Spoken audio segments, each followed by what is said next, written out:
I think what happened to me, I don't think it's as unusual as you might hope that it would be. As a chief of staff in the California State Senate, Elise Jarrah says she's witnessed a systemic culture of sex assault at the Capitol where powerful men prey on young women. I think there's a lot of younger staffers, junior level staffers who are afraid to speak out, and I understand why. After joining nearly 150 Capitol women in signing a letter standing up to it, Jarrah is becoming the first to accuse a co-worker by name, calling out Assemblyman Raul Bocanegra. He put his hands on me, completely unwelcome, completely without warning, and intimate parts of my body were touched that he had no right to touch. Jarrah says it happened in 2009 when Bocanegra was a chief of staff in the Assembly. The two were at the popular Sacramento nightclub Mix for an after-work function. He proceeded to follow me for the rest of the evening and glare at me and appear anytime I left my senator's side. Jarrah later filed a complaint with the Assembly Rules Committee, their investigation revealing it is more likely than not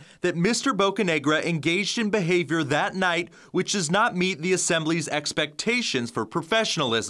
Bocanegra, who became an assemblyman in 2012, was told not to communicate with Jarrah. If I saw he was taking the elevators, I would duck into the stairwell, and if I saw that he was taking the stairs, even if I had started taking the stairs and saw him coming up, I would turn right back around. In a statement to KCRA 3 News, Bocanegra says, "I'm deeply regretful about putting someone in this position, and I want to apologize most sincerely."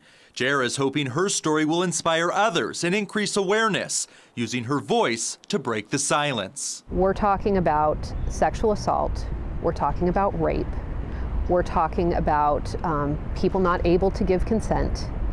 We're talking about things that are criminal activity. Or if a chief of staff can't speak out after almost 17 years in the building, and it's a documented case, then I don't know who can speak out.